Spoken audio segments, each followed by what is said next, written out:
What do the rich teach their children about money that the poor and middle class do not? Robert Kiyosaki teaches people to be millionaires. He teaches people to be millionaires. That's how he earned the nickname, the millionaire school teacher. And he says that the rich have a very different way of thinking about money that anybody can learn. His book, Rich Dad, Poor Dad, has been on the New York Times business bestseller list for 8 months, and his unique advice may change the way you look at your money. This is a really important show. If you like money, if you need money, if you'd like to have some money, this is a show for you. Take a look. I've been rich and I've been poor, and I like rich much better. I found out that the secret to success is not hard work or luck. I found a new way of thinking that works for me. Do you remember these here? These are nylon and Velcro surfer wallets. When I was 26, I began marketing these products worldwide, and that's how I became a millionaire before I was 30. Besides building businesses, I also invest in stocks as well as real estate. I was able to retire at the age of 47. Today, I teach other people how to build businesses or to be investors. I must say I owe much of my financial success to a man I call my rich dad, who was my childhood best friend's father. He made me realize that there's a very big difference between what the rich teach their kids about money that the poor don't teach their kids about money. My real dad, or my biological father, was the head of education for the state of Hawaii. I call him my poor dad simply because he was a high-paid government official. He made a lot of money, yet at the end of every month he was broke. My rich dad, on the other hand, was my best friend's father, and he ultimately became one of the wealthiest men in the state of Hawaii. By the way, my rich dad was a high school dropout. One dad had a habit of saying, "I can't afford it." My rich dad, on the other hand, forbade his son and I from ever saying, "I can't afford it." My poor dad always said, "Our house is an asset, and it's our largest investment." My rich dad said, "Your house is not an asset, it's a liability, and if it's your largest investment, you're in financial trouble." My poor dad believed in job security. He said, look for a company that had excellent pay, good benefits such as medical, vacation, and other types of perks. My rich dad said that entitlement mentality kept people financially weak and financially needy. My poor dad always said, find a safe, secure job and work your way up the corporate ladder. My rich dad said, why not just own the ladder? Well, let's go through some more of Robert's points about what he says. The rich teach their children that the poor and middle class do not. Main difference, you say, between the rich and poor lies in what we teach our children about That's money. correct. Really? There was, it's a mentality. It's a total way of thinking, right? Exactly. Yes. And it's really easy to change if you're willing to change the way you think.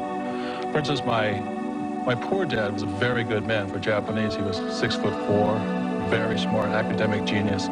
But he always said to me, you know, go to school, get good grades, get a job and work hard, save money. And my rich dad said, well, if you want to be rich, that's not the way you do it. And instead of working for money, my rich dad taught me how to have money work hard for me. And that's why I've only had a job 4 years of my entire life.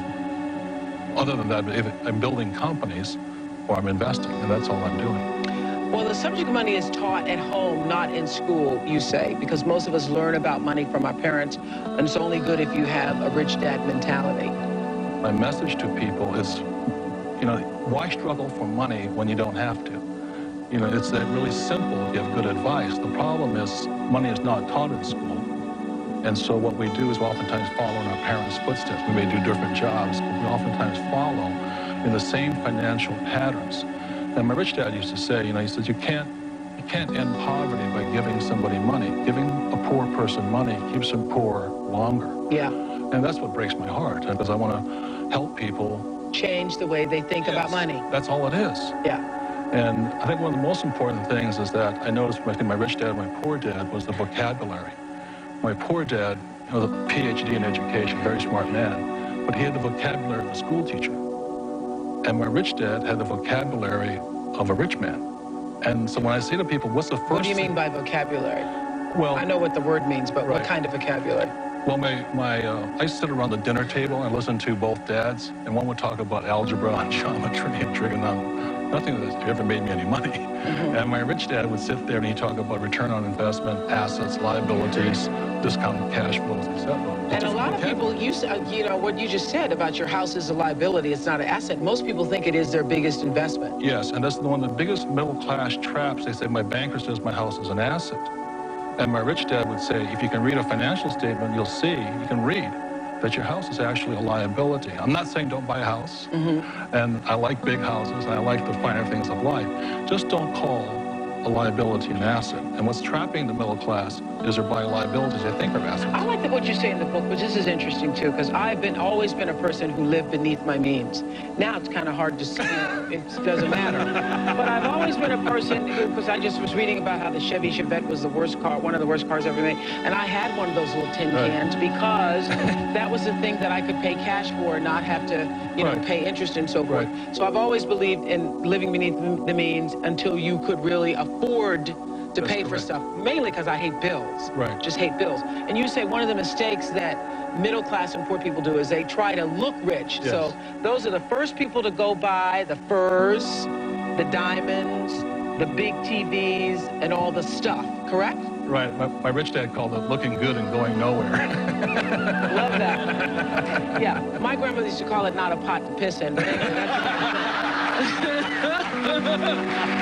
kind of the same thing.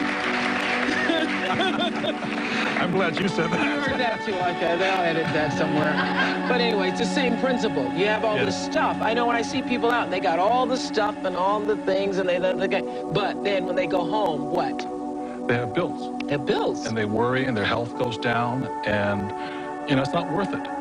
The thing that I think most people don't realize is that there's only two kinds of money problems, basically. One's not enough money, and one's too much money, and they're both problems. And you have to know how to handle too much money, as I'm sure you do right now. Otherwise, if you... Watching it all the time. Had a bad week last week. Yeah. But it's a different problem. Yeah, it's a different kind of problem. So when you have no money, you have to have a plan to eventually have plenty of money.